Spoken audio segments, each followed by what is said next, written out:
మహేష్ రంగంలోకి దిగితే మిమ్మల్ని ప్రాణాలతో వదలడు అని చెప్పాడు. అందుకే నేను ఒక నిర్ణయానికి వచ్చాను. ఏంటి? ఆ విశ్వంగాన్ని తీసుకొచ్చి మీకు అప్పగించి నేను నా చేతులు దులుపుకుంటాను. కరుణాకర్ సార్, ఏంటిది? మరి ఏం చేయమంటారు మేడం? ఆకాష్ బెదిరిస్తే మీరు బెదిరిపోతారా? ఏమో, ఆకాష్ గారు అన్నట్టు మహేష్ గారికి నిజం తెలిసి అమ్మో ఇదంతా నాకెందుకు, నేను తప్పుకుంటాను. మీ తెప్పులేమో మీరు పడండి. ఇలా మధ్యలో తప్పుకుంటే ఎలా సార్? పీకల దాకా తెచ్చుకోమంటారా? నా వల్ల కాదు మేడం. దయచేసి అలా అనకండి సార్. మరి ఇప్పుడు నన్ను ఏం చేయమంటారు మేడం? మీరు ఆ రోజు అసలు ఆనంద్ ఈ విషయంలో ఏం జరిగిందో పూర్తిగా నాకు చెప్పలేదు. పూర్తిగా తెలిస్తే అందులోంచి ఎలా తప్పించుకోవాలో మనం ఒక ప్లాన్లో ఉండొచ్చు కదా. కానీ మీరు చెప్పరు కాబట్టి నన్ను వదిలేయండి. అసలు అక్కడ ఏం జరిగిందో నాకు తెలియదు కదా సార్. అలాంటప్పుడు ఇంతలో భయపడటం ఎందుకు? ఆ విషయం కానీ వదిలేద్దాం. మాట్లాడితే ఆ మాట అనకండి. వాడు కొన్నాళ్ళు మన కంట్రోల్లోనే ఉండాలి. ఎప్పటిదాకా? ఇలా అడిగితే నేనేం చెప్పను. టైం లిమిట్ లేకపోతే నా వల్ల కాదు మేడం. Karunakar sir please. సరే, మీరు ఇంతగా చెప్తున్నారు కాబట్టి కాదు మీరు ఇంతలా బతిలాడుతున్నారు కాబట్టి విశ్వంగాన్ని జాగ్రత్తగా చూసుకుంటాను. ఒకవేళ ఏ క్షణంలోనైనా మహేష్ గారు దీని గురించి అడిగితే మాత్రం మిత్ర గారు చేయమంటేనే చేశానని నేను సైడ్ అయిపోతాను, అంతే.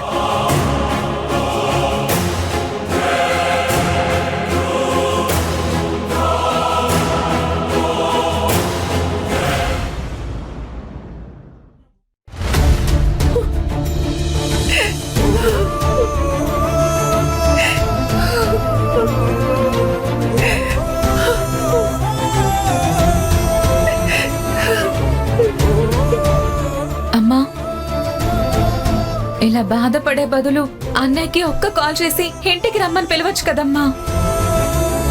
నువ్వు పిలిస్తే అన్నయ్య చిన్న పిల్లాడిలో పరిగెత్తుకుంటూ వస్తాడమ్మా. అది రాణిస్తుందా?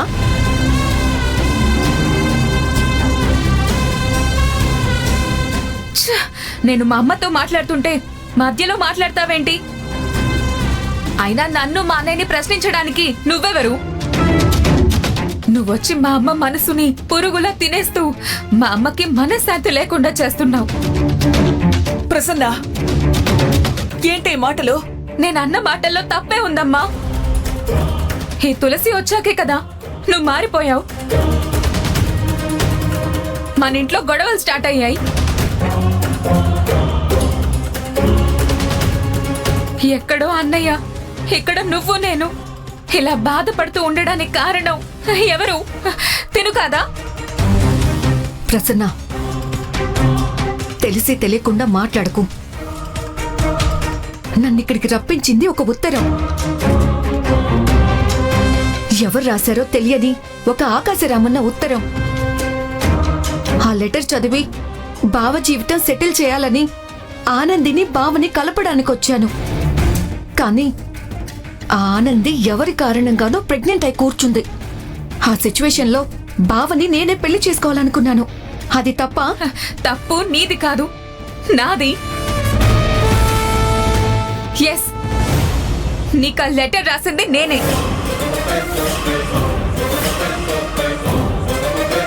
ఆవేశంలో నేను రాసిన లెటర్ ఇంతవరకు తీసుకొస్తుందని నేను అస్సలు ఎక్స్పెక్ట్ చేయలేదు.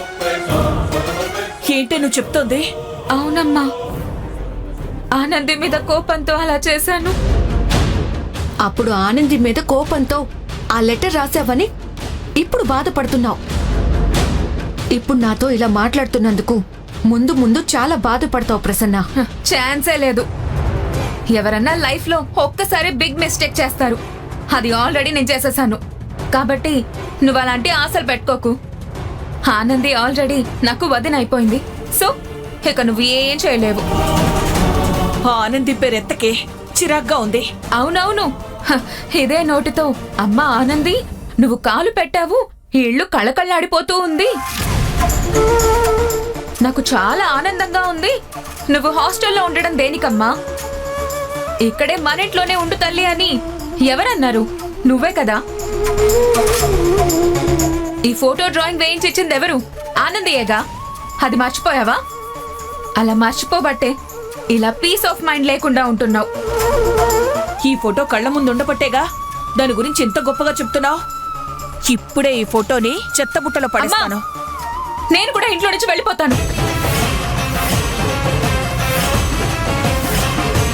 నువ్వు ఫోటో తీసి పారేస్తే నేను నెక్స్ట్ మినిటే ఈ ఇంట్లో ఉండను. ఇది బెదిరింపు కాదు, నిజం. వెళ్తే అస్సలు తిరిగి రాను. ఆలోచించుకో. ప్రసన్న, దుర్మార్గురాలు నా పిల్లల్ని నా నుంచి దూరం చేస్తోంది. అదేం బాగుపడుతుంది? కూల్ అత్తయ్య, దిగులు పడకు. బావని ఇంటికి నేను తీసుకొస్తాను. నా మాట నమ్మత్తయ్య.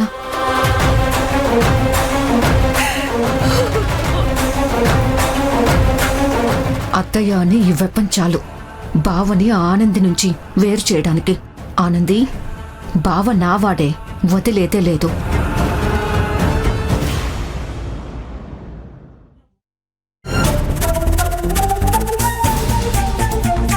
సవాగు. ఏంటి మానస? ఏంటి నీ పాటికి నువ్వు ఒక్కదానివే వెళ్తున్నావు? ఇంకెవరితో కలిసి వెళ్ళమంటావు? ఆనంది వస్తుంది కదా, తనతో పాటు వెళ్ళొచ్చు కదా. రోజు మీ ఇద్దరే కదా కలిసి వెళ్తారు. ఇప్పుడు పరిస్థితులు అలా లేవులే మానస. నీకేమైందే? నాకేం కాలేదు, నేనెప్పట్లాగే ఉన్నాను. ఆనందియే మారిపోయింది. నేనే మారిపోయానే. అది నీకే తెలుసు. తనేం చేసిందే? ఇంతకు ముందులా ఉండటం లేదు. అంటే నాతో సరిగ్గా మాట్లాడుతున్నావా? కలిసి వెళ్దామని అంటున్నావా? దానికి కారణం నువ్వే. నేనా? అవును, అనవసరమైన వాగుడు వాగుతున్నావు. అదే అదే నాకు చిరాకు తెప్పిస్తుంది. పెళ్ళైంది కదా, అశ్విన్ నన్ను దూరం పెట్టకు అని చెప్తున్నాను. అది తప్ప?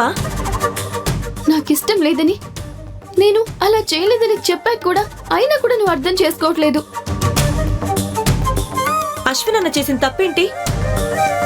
ఇష్టాలు తెలుసుకోకుండా అలా తాళి కట్టడం తప్పా కాదా? ఇంట్లో నుంచి వెళ్ళిపోయి వాళ్ళ అమ్మగారి మనసు బాధ పెట్టడం తను చేస్తున్న తప్పు కాదా? నేనెంతగా చెప్పినా ఇంటికి వెళ్ళకపోవడం తప్పు కాదా? తప్పులన్నీ అశ్విన్ అన్న మీద నెట్టేసి నువ్వేం సాధిస్తావే? అది నీకు అనవసరం. వింటున్నావుగా మనసా? ఇలా మాట్లాడుతుంటే తనతో ఎలా వెళ్ళగలను? ఏయ్, నువ్వు తోడు రాకపోతే నేను ఒక్కదాన్ని వెళ్ళలేనా? అందుకే నా దారి నాది, నీ దారి నీది అంటున్నాను. ఒసే మెంటల్ దానా, అదేదో కోపంలో బాధలో అంటుంటే నువ్వు కూడా ఏంటే? తననలా ఒంటరిగా వెళ్ళనివ్వకూడదే. మనసా, నాకేం కాదు. నా గురించి ఎవరూ బాధపడాల్సిన అవసరం లేదు. నేను వెళ్తున్నా.